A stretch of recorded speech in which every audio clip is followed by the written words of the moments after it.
You have to. That's how these guys fight. That's why we know. That's why she's laughing, okay? Whoever's laughing. I'm just joking. But the first thing is, you have to listen. The second thing you have to do, you have to agree. Yes. Yeah, man. Listen, I understand where you're coming from. I do. You know what happens right there? You do understand where I'm coming from. There's no, I don't believe in life insurance. Hey, I understand why I totally, no problem about it. I totally respect you and appreciate you for being so upfront about it. I get on my first field training with Alan and Alicia Diaz. This is my first field training. Life insurance, this is her uncle, the successful uncle. First field training. So here, sir, thank you so much for sitting down with us to help Alan and Alicia, blah, blah, blah, I do my thing. Yeah. Okay, yeah, that's fine. Yeah, life insurance is bullshit. So go ahead, what do you want to tell me?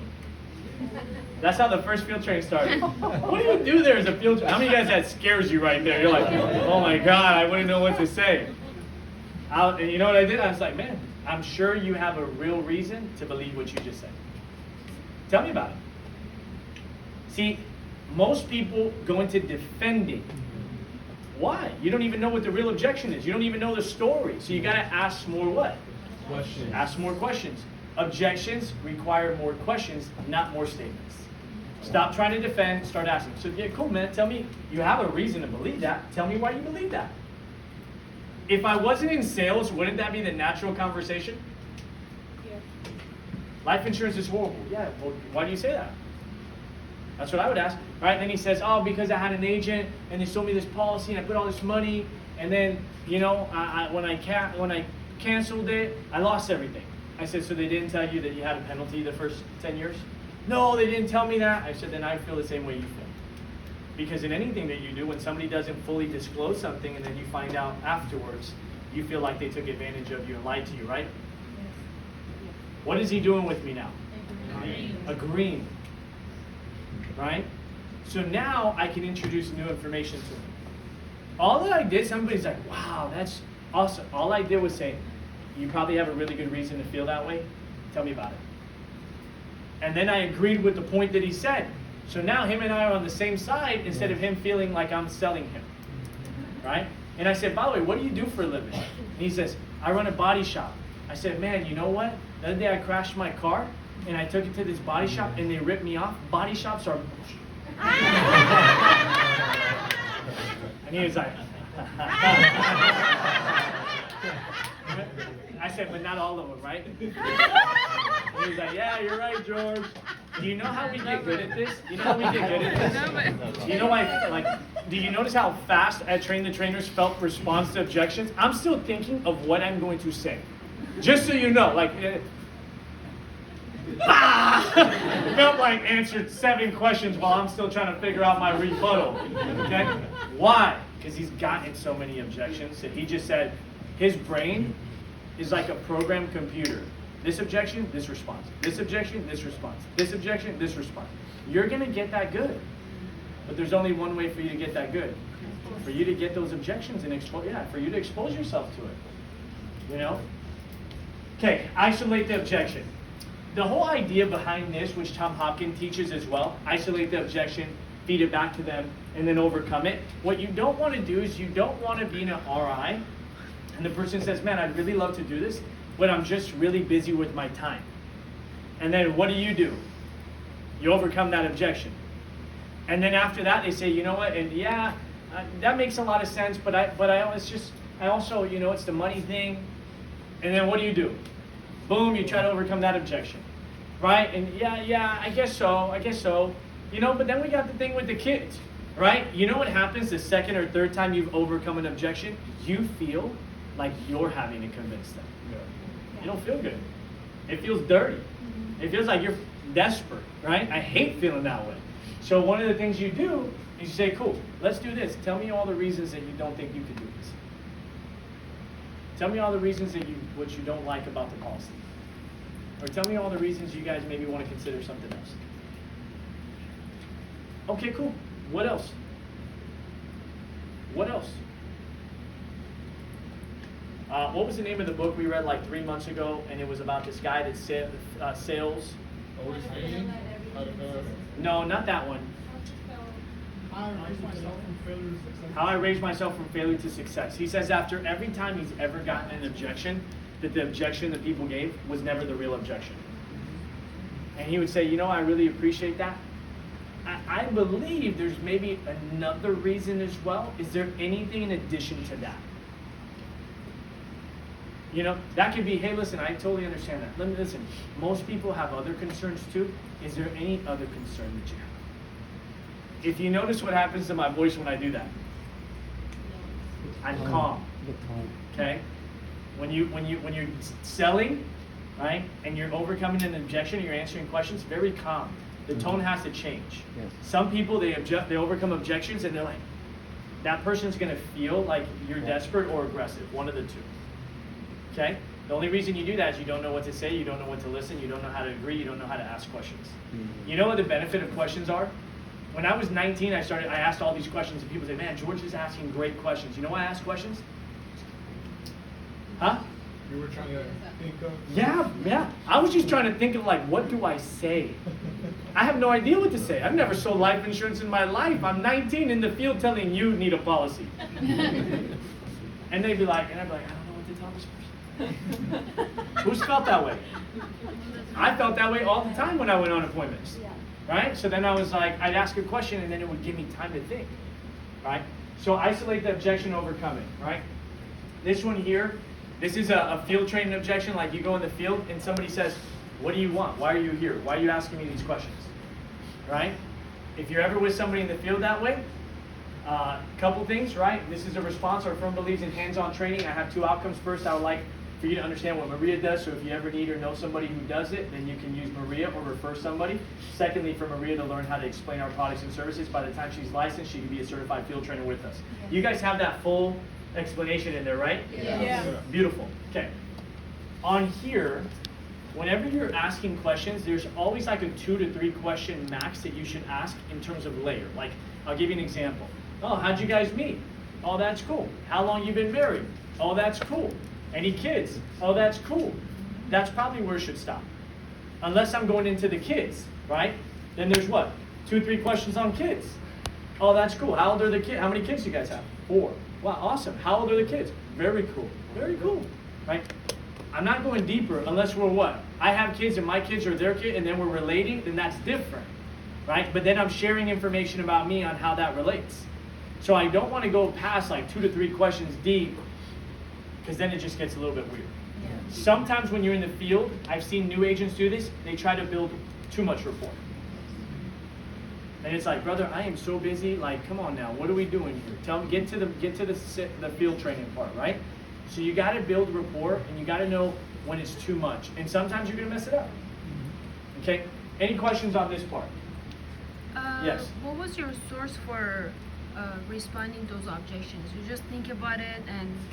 Which objection? Give me one specific. No, whatever you said, like you answer them the way that they accept everything. So I want to know, how did you find those answers? My one, so when I went in the field, this is what I did. Every time I didn't sell, I made one phone call. Guess who it was to? Patrick. See, Patrick didn't field train me a lot, but Patrick field trained me.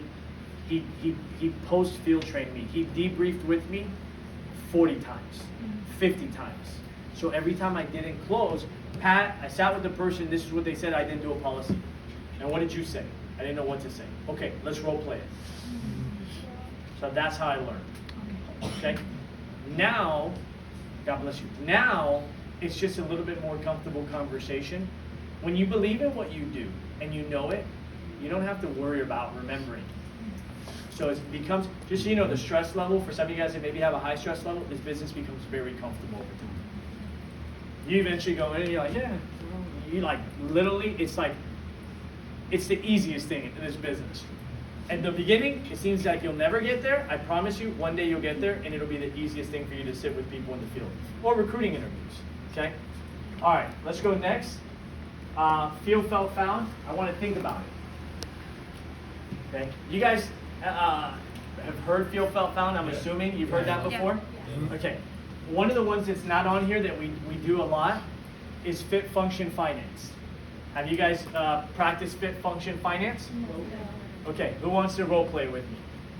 Okay, let's stand up. Do you stand up? And let's do it. Do we have Zoomers? Yes, he has to be on the mic with you. He has to be at the mic with me. Okay. All right, let's do this so that the Zoomers can get some training. Okay, so you give me an objection on field training or recruiting, whatever it may be. It could be field training if you like. Yeah, life insurance is bullshit. Okay, right? So this is more, I've already addressed that one, so I wouldn't do that one again. But let's say we get to the end of selling. Let me be more specific. We get to the end of selling, right? And you tell me you want to think about it. Okay. Yeah, I don't know if this is for me right now. I kind of want to think. Okay. Most people, when they tell me they want to think about it, it means one of three things. When I say it means one of three things, I'm limiting their objection to these 3 points, right? And I'm going to put it in it, and odds are it really is one of three, right? It's either a question of fit, function, or finance. Let's go through them. So when somebody says they want to think about it, it means one of three things. It's either a question of fit, function, or finance. Let's talk about it. So in terms of fit, you did mention that you want a life insurance policy for your family. You want your family to have protection. I do. Okay. And in terms of function, you said you want it to be permanent. So what I do, the fit one is the most general. It's typically 1 point. You do want your family to have protection, right? And if you notice, I end the question with a tie down. Right. You do want your family to be covered, right? You do want your family to have protection, right? So I'm getting their agreement. It's also very difficult for somebody to agree with you, and then after they've agreed with you, contradict with what they've said. Okay. So, and then functionality, under function, I'm doing 3 different things. 2, 3, 4, no less than 2, no more than 4. Benefits. So I'm going to explain the policy, features of the policy, whatever, 2 to 4 of them. So I'll say, you mentioned you wanted something permanent. You wanted something that had savings. You wanted something that had living benefits too, right? Yeah, I kind of need those things. Yeah. Okay. So now he's agreed to the policy. So then the reality is, if you want protection for your family, and what you're looking for is something permanent with savings, with living benefits, then the reality is it has to be the finance. So just, tell me, what is it a lot for you? Is it uncomfortable? Is the payment too much? Is there a number that you're comfortable with on a weekly basis that you wouldn't worry whatsoever, it wouldn't take food off your table? Like $200 probably. $200 a week. Give or take. Okay, so $800 a month. Now, About that. Now, whatever the number is that he gave me before, I already had a number before, right? Let's say his objection, he told me he wants to think about it, and I was already at 800. I was already at 400. The person's never going to give you a bigger number than they gave you the first time when they told you I want to think about it, right?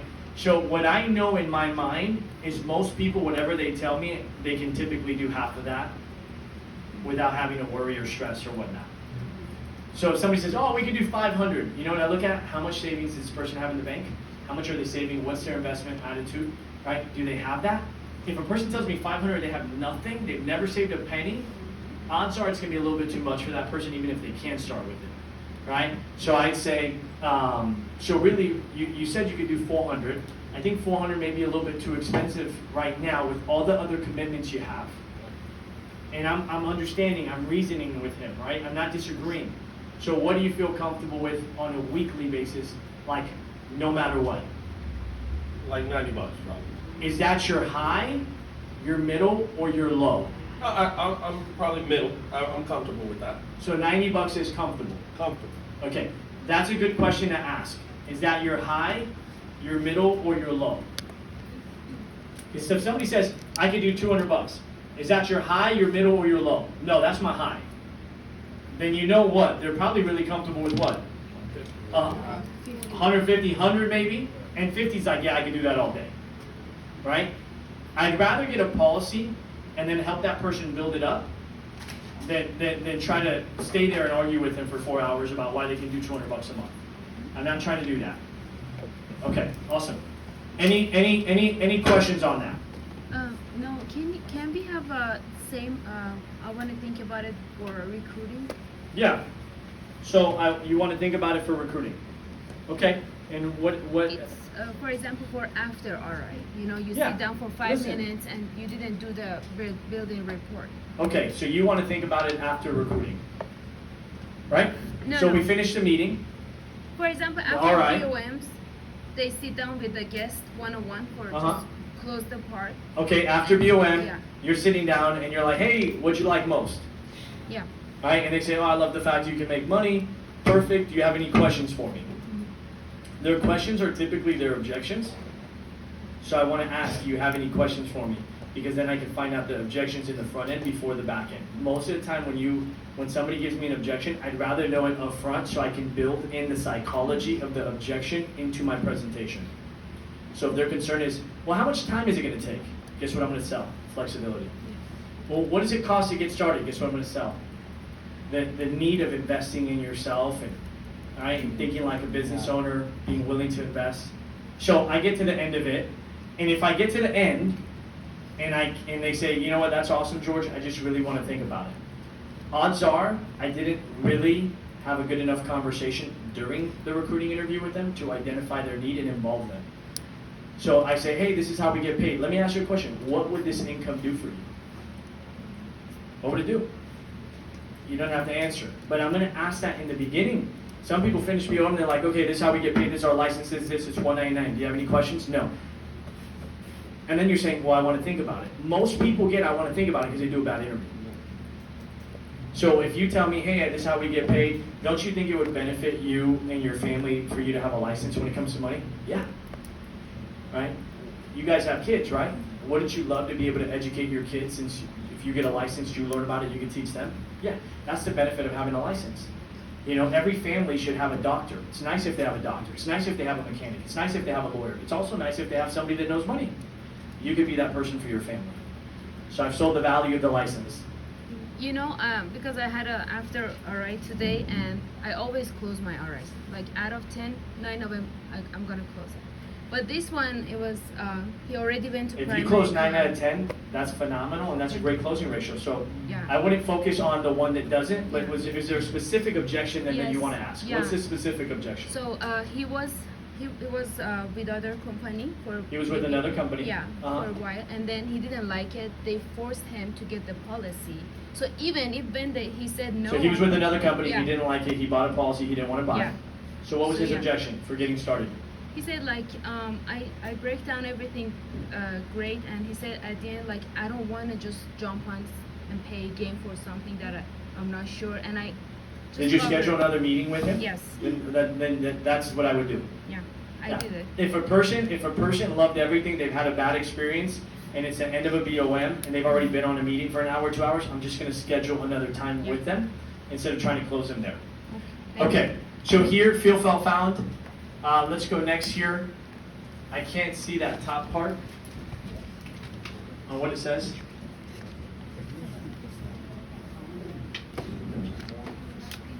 What factors think about it? Move it down, bro. Jálalo para abajo. And just put high floating meeting control. Up, no, down, down. One more, right there. Thank you. Okay. We would have to think about it. When somebody says that, what are they telling you? Tell me what they're really telling you. Convince me to One, maybe they didn't see enough value in what you sold them. What's number two that they're telling you? They don't like you. Maybe the payment's a little bit too much, they're uncomfortable financially. If the person loved what you did and it was within their budget, they'd buy it. So what else could it be? They didn't understand the value of it. Maybe they understood the value, they didn't understand the details of the product. Right? It could be the financial part. So what do you say when they say, I want to think about it, we love it, but we still have to think about it? Okay?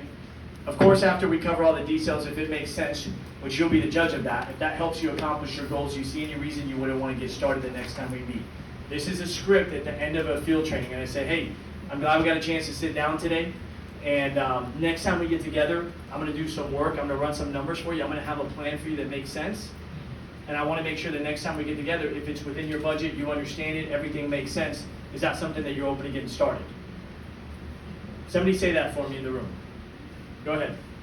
Newer person. Go ahead. Are you newer? You're not newer. Okay. Newer person. Go ahead. Yes, please. Of course, after we cover all the details, if it not make sense, which you will be the judge of that, and if that helps you accomplish your goals, do you see any reason we wouldn't want to get that started the next time we meet? Yeah, we just have to still think about it. Keep reading.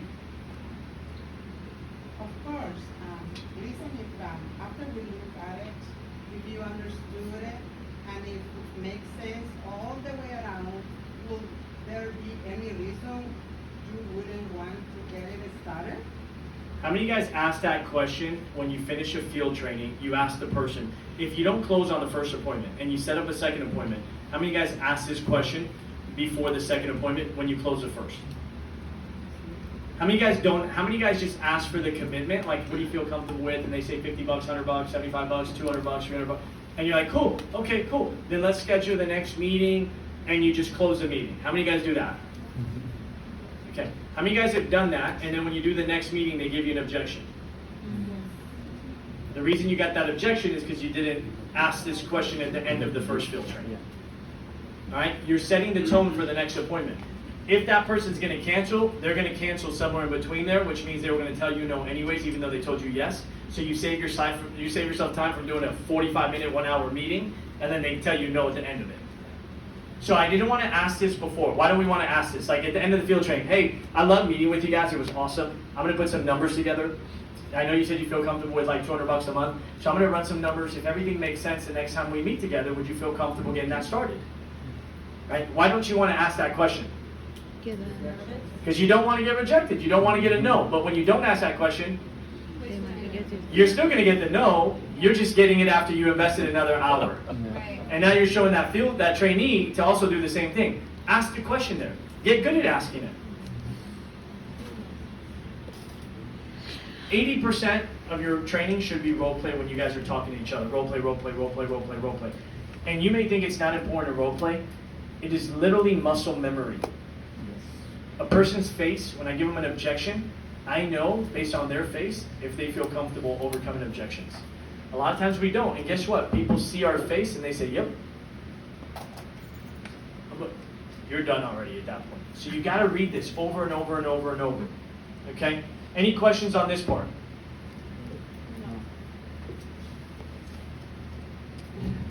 Your job as a good field trainer is to assess what this person's actually comfortable doing and make it very simple for them to make a decision on it instead of overwhelming them. If I sit with a client and I know that they're going to have 30, 40, 50 bucks, should I spend the time explaining an IUL? No. Why? Right? If I shouldn't. It doesn't make sense, right? I'm just going to sell the benefits of term and that's what's right for them. That's it. If I sit down with a client and they're struggling financially, should I explain annuities? No. And that doesn't mean I can't cover it to see if I can get a referral for them, but I need to kind of assess this person's situation, what's their investment and experience, what's their savings, and I got to talk about what's important to them at their level. These concepts too also work with people when you sell, not technically, what's the word I'm looking for? Concept selling. Right? Concept selling. So this guy tells me the other day, I don't want to buy the life insurance. I don't believe in life insurance. The guy I told you about? Yeah. This is how we finished the meeting. So when he tells me that, he says, well, I don't need life insurance. I'm young. I'm healthy. I don't have anybody that needs money. Right? And he doesn't see value in the living benefits. Here's all I do. I say, here's $100 a month times 12 months. That's $1,200 times 30 years. That's $3,600. Let's say you paid this and it wasn't for life insurance. Let's say it was manure. You paid $36,000 for manure, but you have $2 million that you can touch tax-free. Would you rather pay for life insurance that gives you access to this money tax-free, or would you rather pay taxes on this at 30%? So whether you believe in life insurance or not, this product makes sense from a tax standpoint for you. I spent so much time trying to sell him on the benefits of life insurance when the reality is what? He didn't need life insurance. He wasn't even interested in it. I should have assessed that and just sold what? Tax advantages, cash value. right? What other product do you have? They da-da-da-da.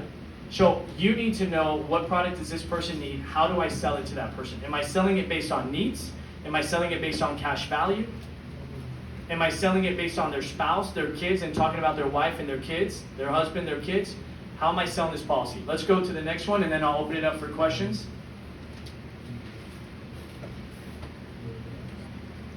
No, we already have a plan. We already have a plan? I don't want to think about it. Okay. So what do you do when somebody tells you we already have a plan? Let's stand up and do it. Somebody tell me. What's your name, miss? Yes. Alice. Go ahead, stand up for me, Alice. So Alice, I already have a plan.